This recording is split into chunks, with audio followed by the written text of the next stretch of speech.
อันวัวควายตายเล่าเหลือเขาหนังช้างตายยังเหลืองาเป็นศักดิ์ศรีคนเราตายเหลือไว้แต่ชั่วดีบรรดามีประดับไว้ในโลกาขอถวายความนอบน้อมแด่พระรัตนตรัยมีพระพุทธเจ้าเป็นต้นขอถวายความเคารพพระมหาเถระพระเถรานุเถระเจ้าคณะพระสังฆาธิการทั่วโลกมีพระเดชพระคุณพระธรรมเสนาบดีเจ้าคณะภาค7วัดพระธาตุดอยสุเทพเป็นต้น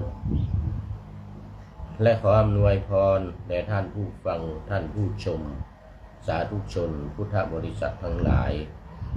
วันนี้รายการธรรมะหลังธรรมวัดเย็นของวัดพระธาตุดอยสุเทพออกอากาศทางสถานีวิทยุพระพุทธศาสนาแห่งชาติและจริยธรรมวัดพระธาตุดอยสุเทพระบบ FM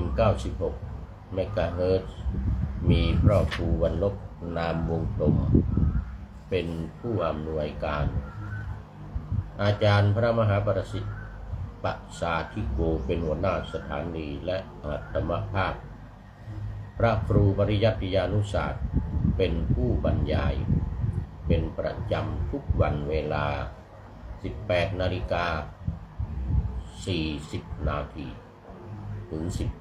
19:10 นาทีวันนี้ก็บันทึกเสียงล่วงหน้านิดหน่อยประมาณ3 ชั่วโมงประมาณ3 ชั่วโมงครึ่ง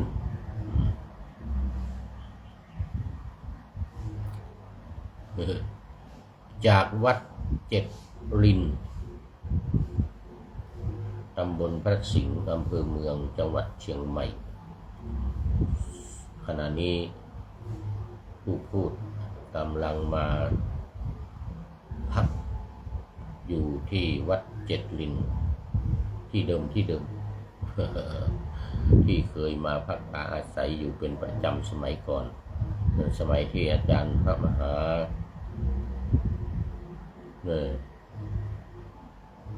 วิษณุจารุธรรมโมซึ่งท่านใช้นามปากกาว่าวิษณุจารุธรรมรักษ์นี่นะถ้าเห็นจารุธรรมรักษ์ที่ไหนหรือได้ยินก็คืออาจารย์มหาวิษณุเป็นนามปากกาท่านก็ชอบเขียนนั่นเขียนนี่ประวัตินั่นประวัตินี่เหมือนกันนะเขียนธรรมะบ้างอะไรบ้าง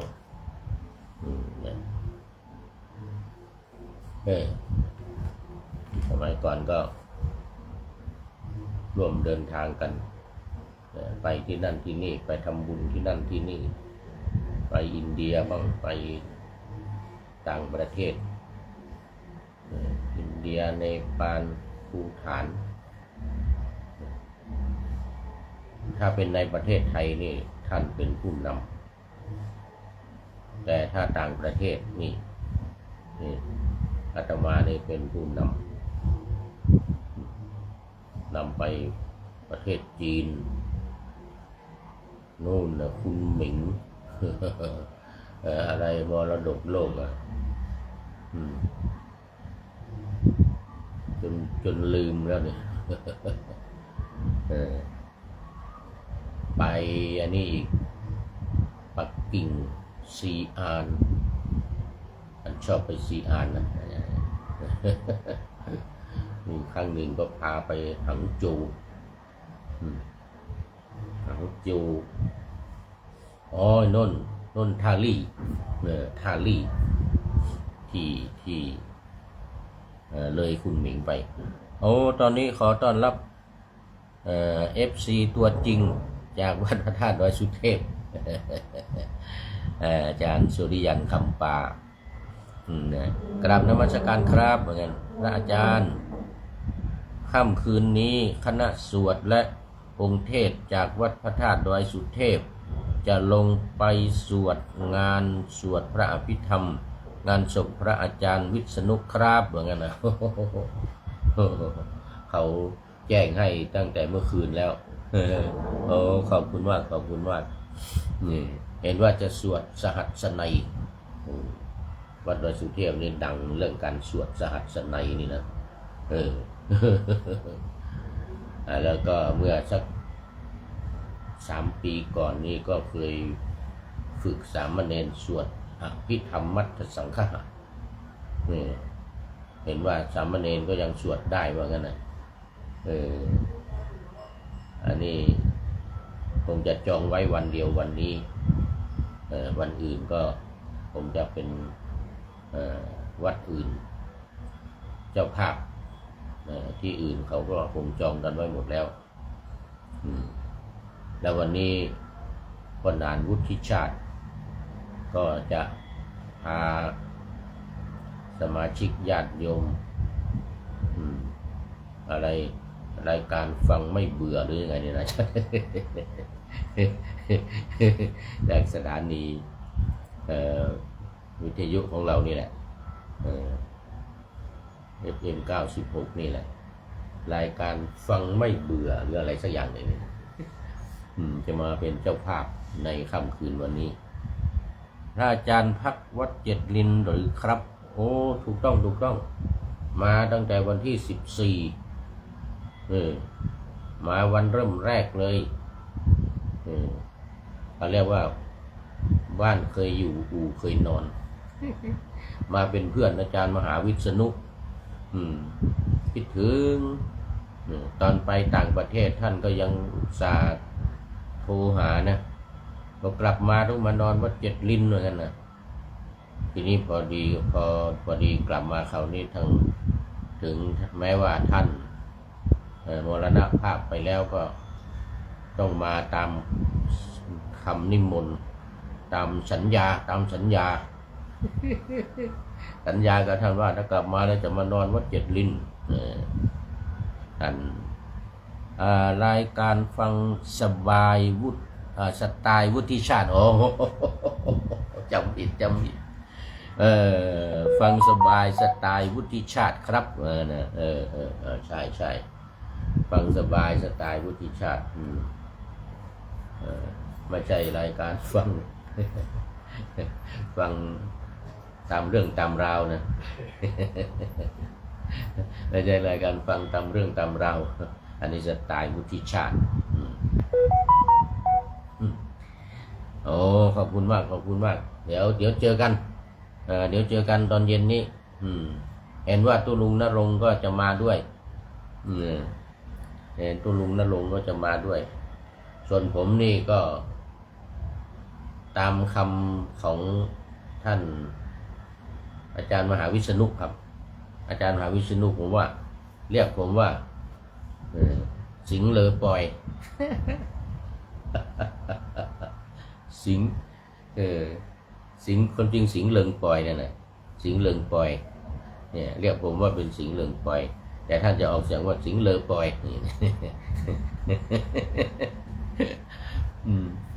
ท่านอาจารย์วิษณุจะเรียกผมว่าสิงห์เลอปอยเพราะว่าเขามีปอยหลวงที่ไหนก็ไปที่นั่นชอบไปปอยหลวงยิ่งสมัยก่อนเป็นเจ้าอาวาสที่วัดฝายหินนะงานปอยหลวงที่ไหนมีก็นี่เจ้าอาวาสนี่แหละนำเอาช่างฟ้อนไปด้วยโอ้โหไปทุกที่ทุกแห่งช่างฟ้อนก็เป็นนักเรียนนักศึกษามช.นี่แหละมหาวิทยาลัยเชียงใหม่เอาไปขอชมรมชมรมพุทธศิลป์ชมรมอนุรักษ์ล้านนาหรืออะไรสักอย่างหนึ่งเนี่ยนะจนลืมไปเลยเนี่ยตอนนี้มันนานแล้วไม่ได้ไปขอนานแล้วไว้ก่อนก็ขอแล้วก็นักศึกษามช.นี่ดีนะ โอ้เขาเต็มใจจะให้ค่าแต่งตัวจะให้ค่ารถค่าลาค่าอาหารการกินเขาไม่เอา ไม่เอาแต่เราก็เลี้ยงตอนเย็นยิ่งไปไกลถ้าทางมันจะไปไม่ทันอาหารเย็นของทางวัดบัวหลวงเนี่ยเขาจะมีเรื่องอาหารเย็นด้วยนะเราก็มาเลี้ยงอาหารเย็นช่างฟ้อนของเราคณะแห่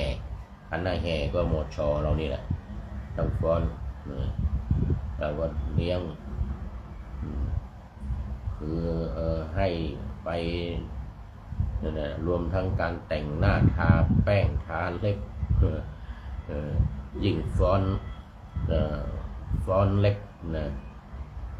ฟ้อนเล็บฟ้อนอะไรนี่ของมช.เนี่ยเขาดังเขาดังเหมือนรายการฟังสบายสไตล์วุฒิชาติเนี่ยนะสถานีวิทยุเรานี่แหละเอาละตอนนี้ก็เข้ามาสู่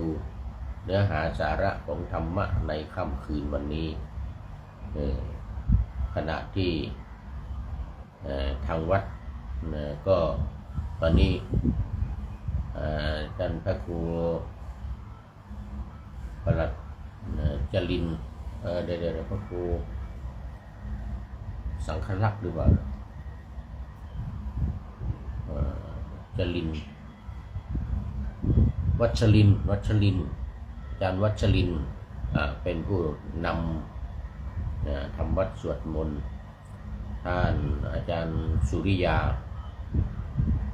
หรือบางทีก็ตุลุงนรงค์นำทำวัดสวดมนต์เช้าเย็นแทนพระเดชพระคุณหลวงพ่อพระธรรมสิทธาจารย์ซึ่งอาการดีแล้วตอนนี้จะออกจากโรงพยาบาลกรุงเทพ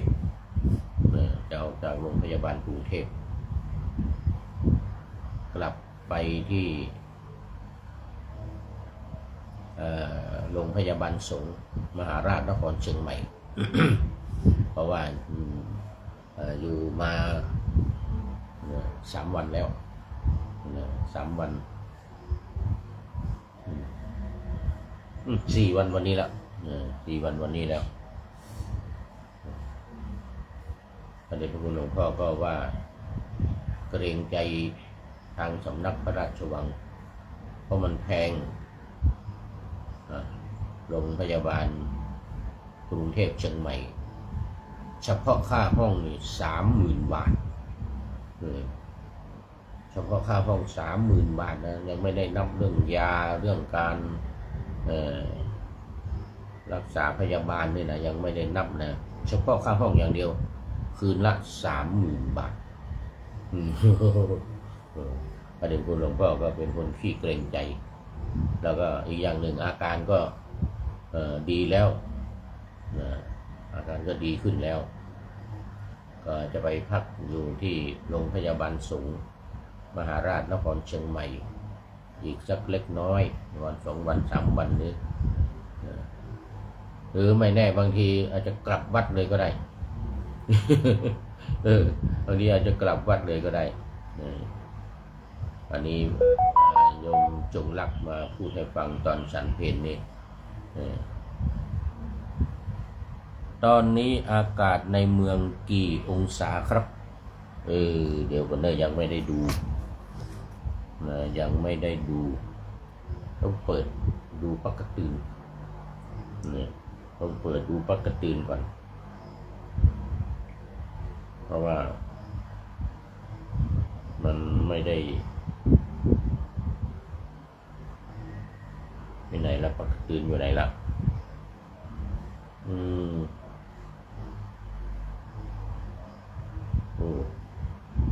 ปักกระตือนหายไปแล้ว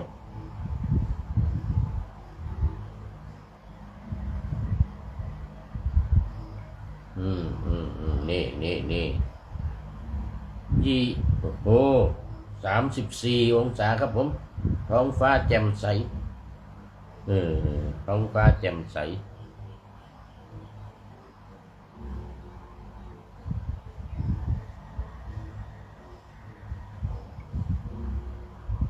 34 องศาท้องฟ้าแจ่มใสแต่ตอนกลางคืนหนาวนะต้องห่มผ้ากลางคืนหนาวต้องห่มผ้าครับผมเอาละอันนี้ก็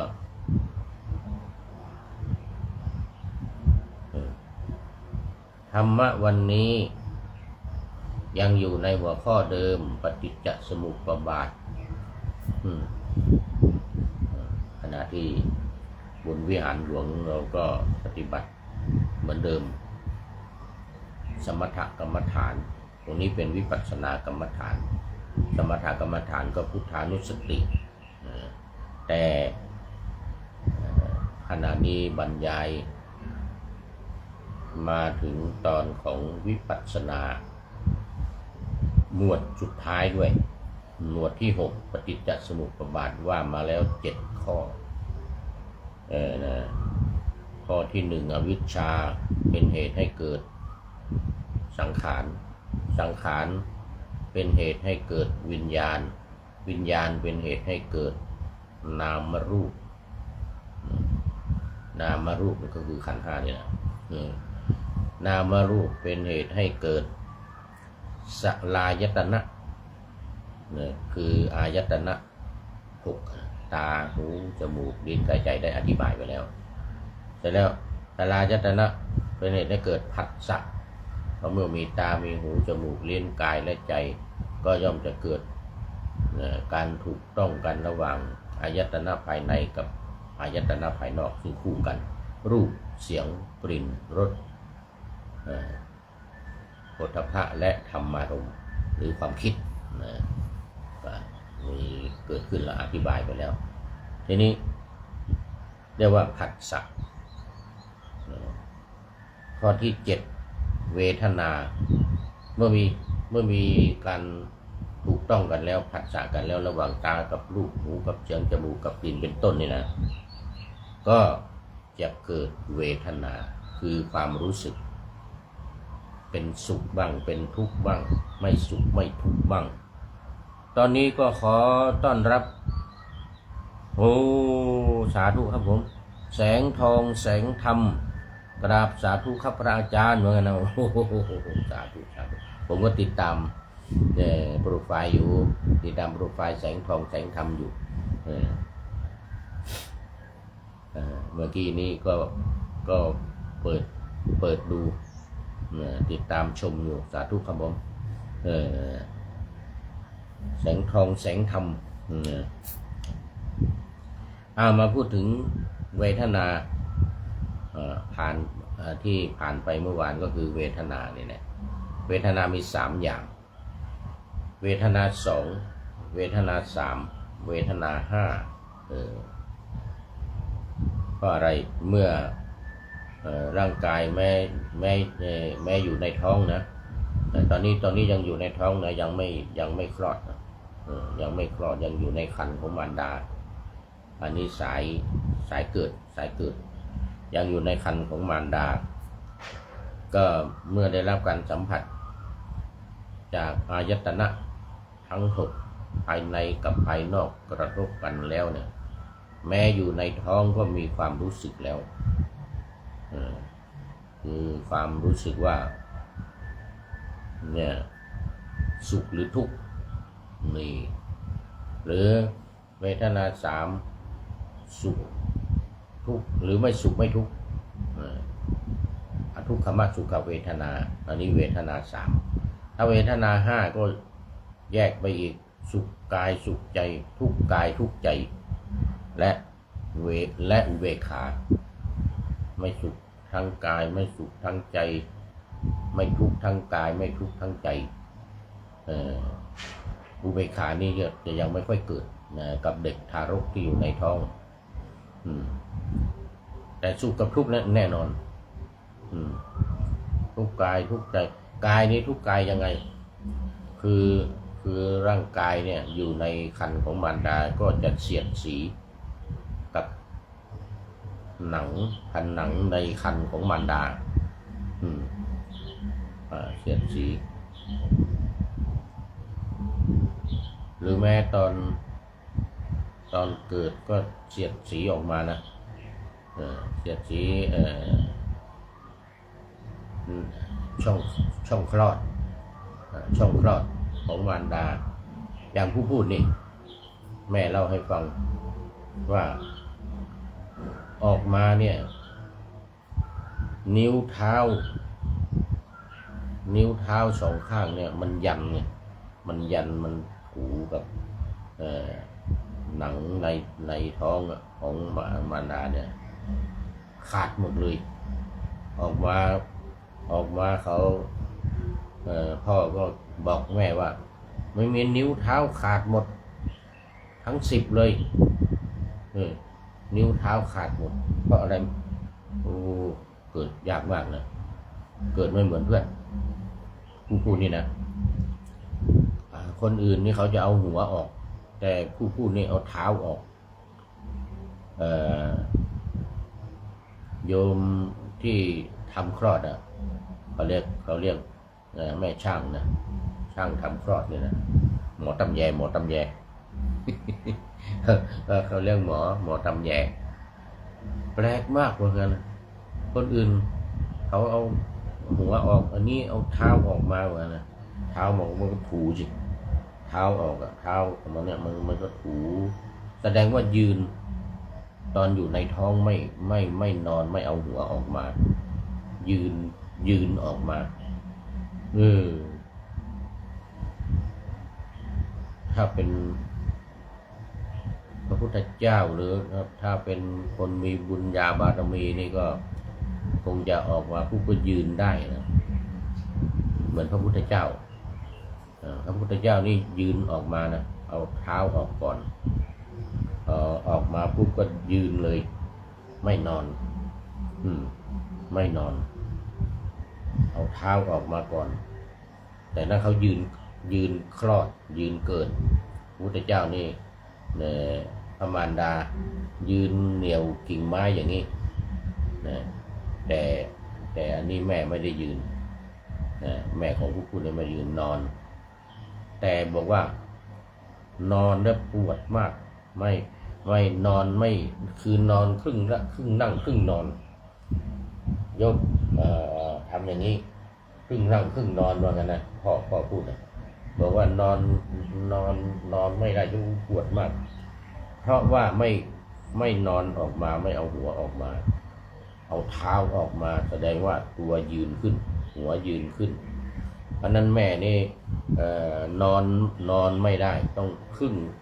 งนั่งครึ่งนอนอย่างนี้พ่อต้องคอยประคองอยู่ข้างหลังอันนี้พ่อพูดให้ฟังนะเอามือประคองอยู่ข้างหลังคือนอนราบไปกับพื้นไม่ได้นอนราบกับพื้นอย่างนี้ไม่ได้ก็นั่งครึ่งนั่งครึ่งนอนอย่างเงี้ยประมาณ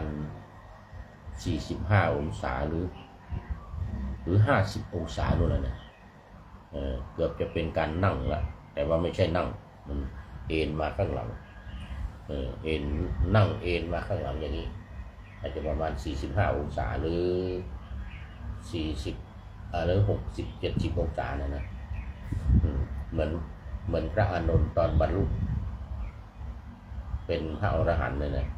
เอ็นหลังลงไปขนาดเนี้ยนะไม่ถึงพื้นประมาณ45 องศาเนี่ยบรรลุเป็นพระอรหันต์นะพระอานนท์อันนี้แม่ของผู้พูดเนี่ยเหมือนกันไม่ใช่ผู้พูดเนี่ยนะแม่ของผู้พูดเนี่ยนะเนี่ยทำเอ็นหลังอย่างเงี้ยครึ่งนั่งครึ่งนอนอย่างเงี้ยประมาณ45-50 องศา60 องศาอย่างเงี้ยนะคลอดออกมาเนี่ยก็เกิดอาการเจ็บกายมีความรู้สึกว่าเจ็บทางกาย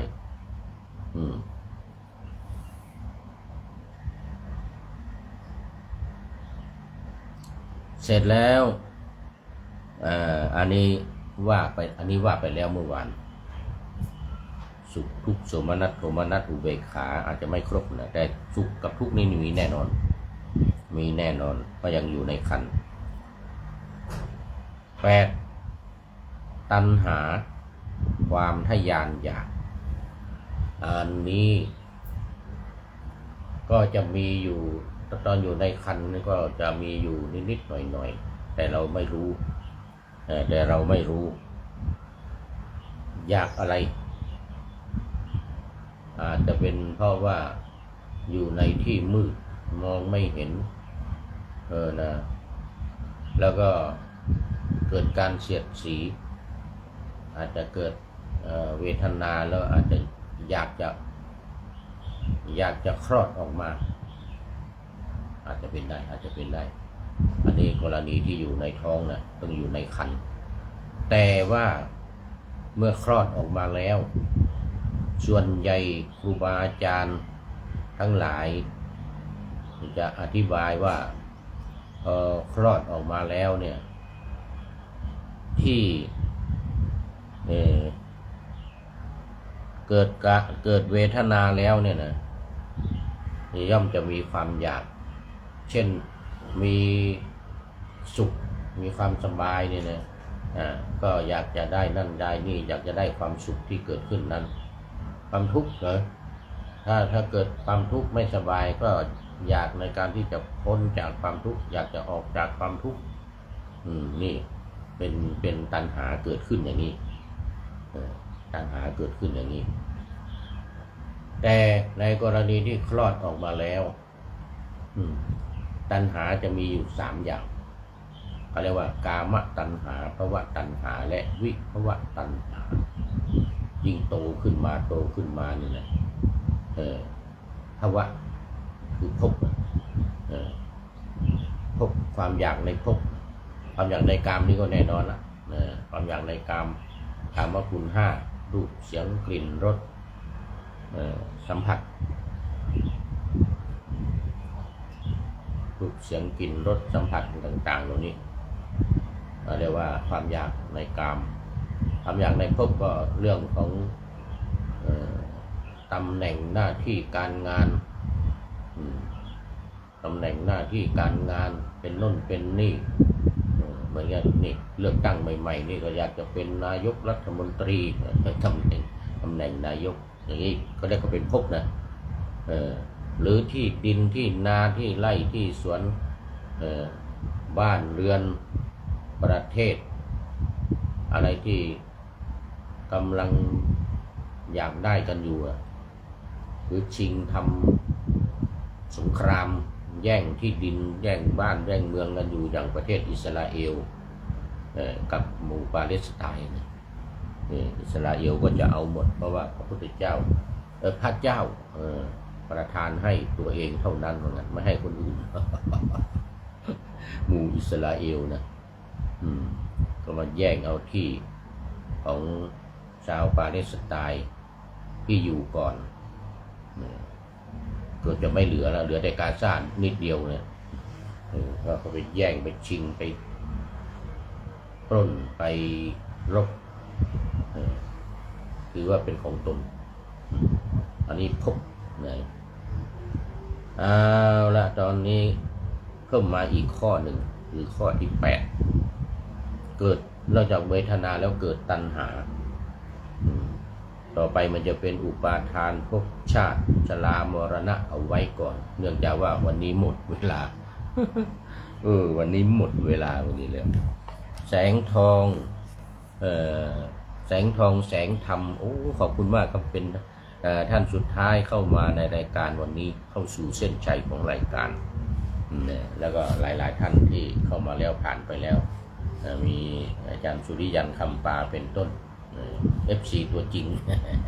ตอนนี้แสงทองแสงธรรมก็จะเป็น FC ตัวจริงแล้วนะขอบคุณในโมทนาเป็นอย่างยิ่งอันนี้ก็มาท้ายรายการวันนี้มีข้อคิดจากผู้ใช้นามปากกาว่าตะวันแสงทอง